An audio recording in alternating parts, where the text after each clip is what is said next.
station. This is Houston. Are you ready for the event? We're ready. CNN, this is Mission Control Houston. Please call station. Houston, this is station, yes. Please call station for a voice check. It's a voice check. 1, 2, 3, 4, 5. Station, this is CNN. How do you... You need to go up. See the... We hear you loud and clear. This is station. Fantastic. Thank you. We are in a commercial break. We will be live in 1 minute. Our first question is to Katie.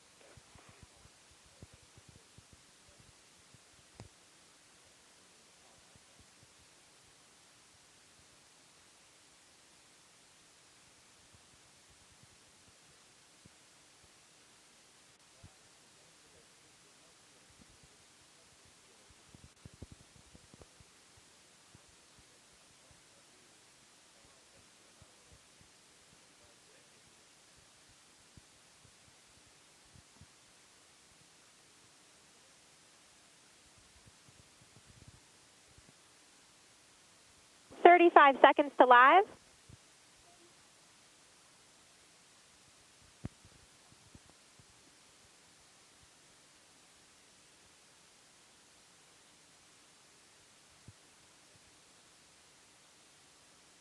Fifteen seconds.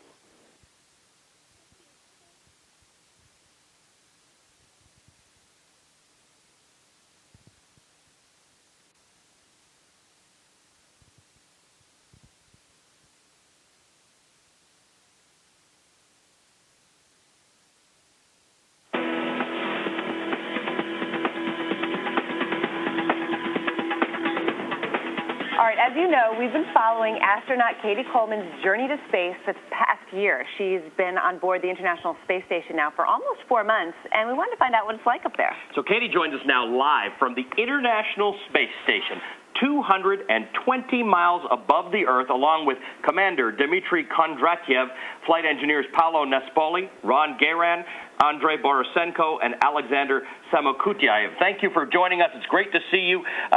Katie, you welcomed on Wednesday evening. I don't know how you guys keep time up there, but on Wednesday evening, you welcomed some new guests to the International Space Station. Tell us about that and how it's going up there. You know, it is so nice to have these guys up here. I think when we're up here for a long time, we actually begin to take it just a little bit for granted. And when new people come and they're so excited about being here, and it reminds us of all the things that are just unique, looking out the window, floating, and just loving every minute of living almost on a different planet. My next question is to flight engineer Ron Gagarin. I want to ask you about a warning that we heard last week that the headlines that maybe there was a piece of space junk that you guys were on the lookout for the International Space Station. At first, NASA warned of a potential evacuation, but clearly nothing came of that. You get a little nervous up there with all that space junk? Well, no, we've got many people on the ground that track all that, and so they keep us advised when anything gets close, and we have procedures. We could take shelter in our Soyuz spacecraft if something gets too close, or if need be, we can move the station. We can boost it to a higher orbit, or do other maneuvers to get out of the way of anything that might be coming our way. Katie, I want to ask you about this flute duet that we saw a little bit of. Our viewers saw a little bit of. We'll show them a little bit more. You recently made history by playing the first ever space-Earth flute duet.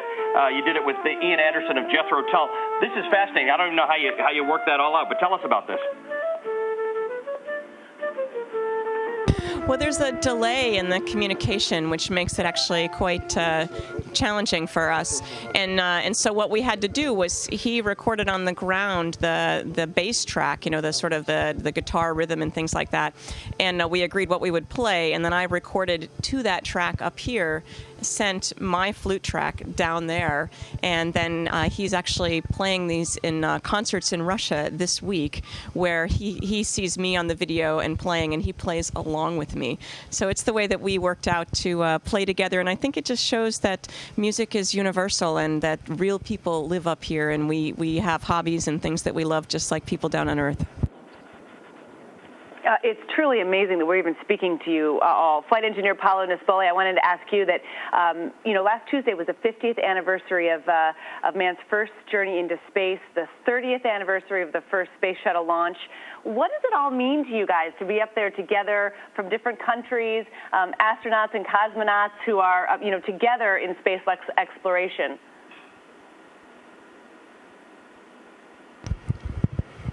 Well, the month of April, it's a very important month. It's also my birthday, so, but no, it's 50 years ago. 50 years ago, the humankind kind of leap forward outside of this world, and the journey, the exploration has continued then, and keep bring us and pushes us forward. This is one of the things that we do, and we do best. It's really interesting how all together we can feel like a human race, not anymore any single country, and it's very nice and fascinating. And all these countries up here on the station, but also and overall underground, can work together and build something that transcend boundaries and societies and pushes us over. This is really nice.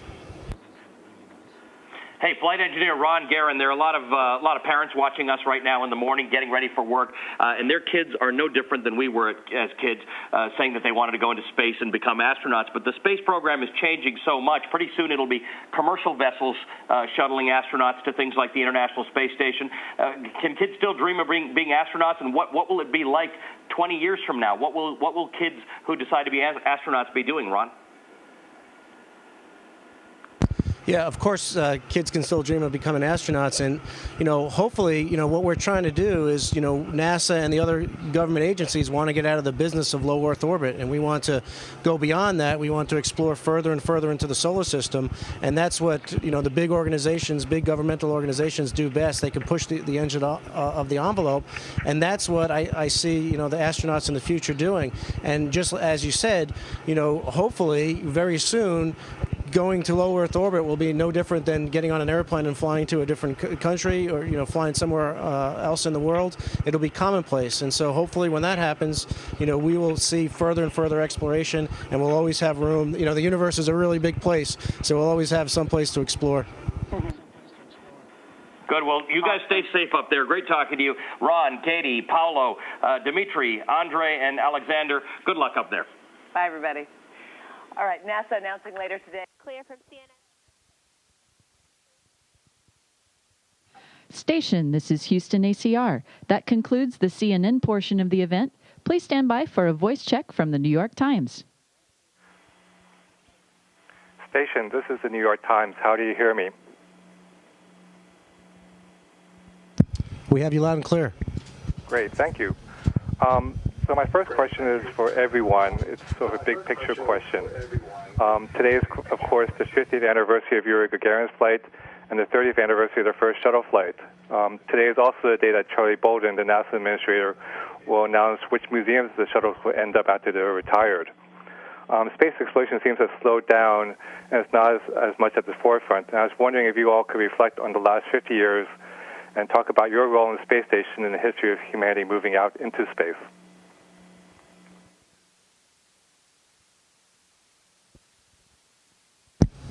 Well, today we're recognizing the fact that 50 years ago, humankind first left our planet to explore beyond the Earth. And it's just the first step. And what's interesting to me is that these very big first steps, like the ones we're celebrating here in April, are actually made up of lots and lots of very small steps. And without the small steps, there are no big steps. And the fact that now we live on the space station together, the six of us, and that it seems a little bit normal to us and our families that we're going to spend 6 months up here, to me that means that we've taken something that's a very large step and it becomes a small step. And so I'm looking forward to the future when we use the things that we're learning here on the International Space Station to be able to proceed safely and knowing what we're doing out to places like the Moon and to Mars and to explore further our universe.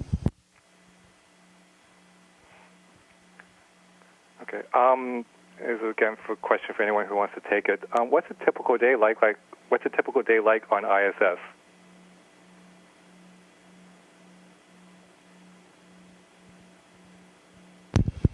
Well, we have been here 4 months, and I don't think we had a typical day as yet. I mean, normally we wake up around 6:30, have a first talk to the ground around 7:30, and then we work all the way to 7:30 in the evening with a break for lunch. And we can do, during the working day, we can do all sorts of things. Usually about 50% of the time is spent in maintaining the spacecraft, space station. 30% around 30% doing science of experiment, and the rest for physical fitness and little other things that we need to do around the station here. So that's your typical day, but it's really different. I mean, one day can be dedicated to planning for a spacewalk. The other day, it's a big day for an experiment going. Third day, something breaks and everybody has to fix that thing, otherwise we cannot keep going. So it's very interesting. And of course, once in a while, we stop a little bit and try to look outside and enjoy our planet. Okay. And I was just going to add that. Oops. I was just going to add that, the looking outside and enjoying the planet, sometimes we get really busy inside, and in fact, to make sure that I get everything done inside, sometimes I just think, I'm not going to look out the window.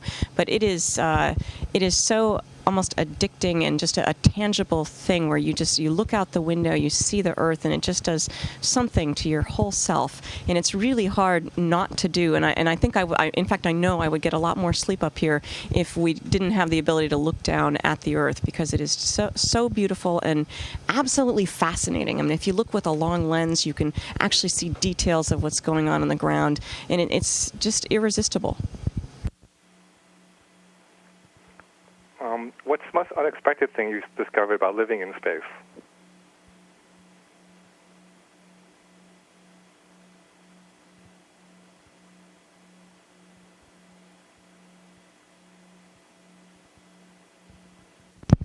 Well, one of the things is that you get up here and you tend to do things the way you do it on Earth.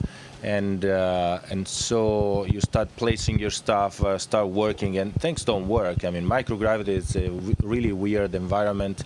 And one of the things that really struck me is that you have two hands and you can track only few items, 2 or 3 items, not more, because that's what you can hold.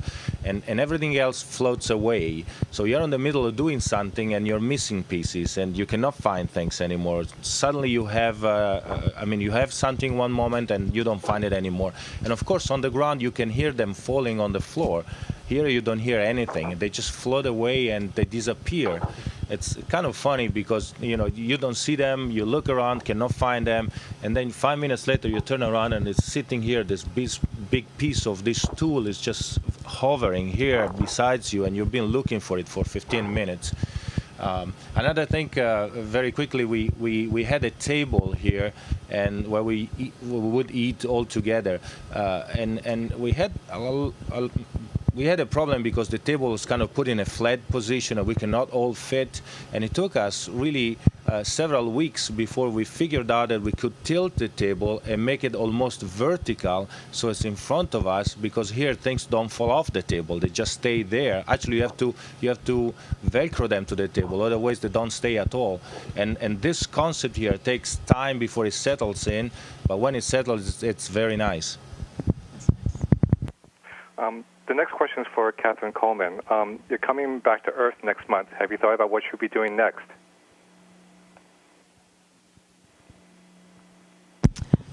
Well, I would say no. I've been so involved in being here, and besides just getting back to my family and, seeing my son and my husband and maybe just asparagus season in Massachusetts I'm looking forward to. I hadn't really thought really further past the debriefings that we do when we get home. We like to take a lot of notes and and try to think of things that could make getting ready for the space station more efficient, or even operating the space station more efficient. And when we come home, we spend several weeks actually talking with all the different disciplines about what our experience was really like. Because that's one of the challenges that we have up here, is that we have our own little world, but often it's hard to communicate what life is really like for us to the people on the ground who are actually organizing our life and directing all the tasks that need to be done. And so our job is to communicate to them, what life is like, so that they can most effectively give us the plan, because they're the ones who have the knowledge to make the plan. Will you be looking to sign up for another trip to ISS? I would love another trip to ISS, and I'm actually not. You said a month. I thought, oh no, only a month. I'm just not quite ready to come home. Okay. This is for Ron Gagarin. I know you got there, but I guess the same question.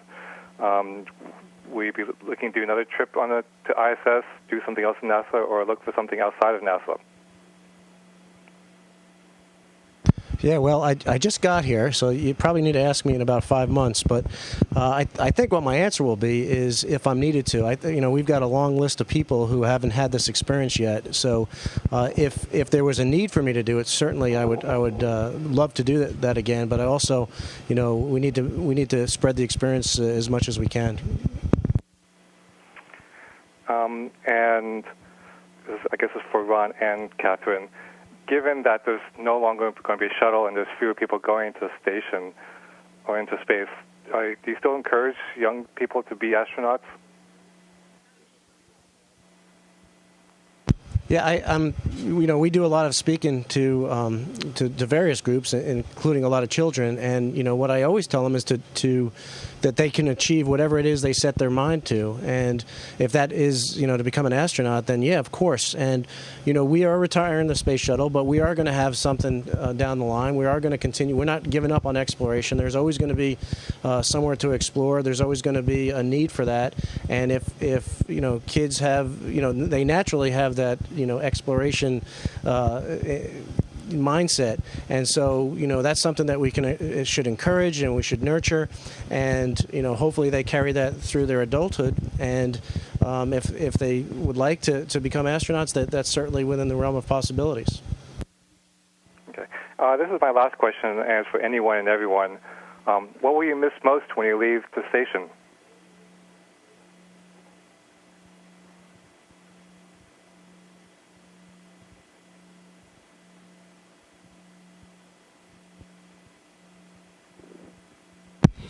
I will miss the floating, and just as Paolo was explaining, learning to adapt to this environment, and just how to get from place to place. When we're first here, we sort of grab onto things and move ourselves around, and once we get used to the place, then it just takes the touch of a finger to send you directly to where you want to go, and it's just this delicious, fascinating feeling like Peter Pan, and I will miss just living in a sort of moving in a unique way in a unique world.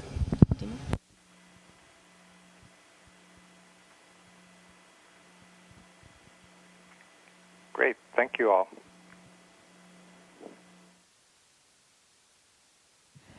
Station, this is Houston ACR. Thank you. That concludes the event.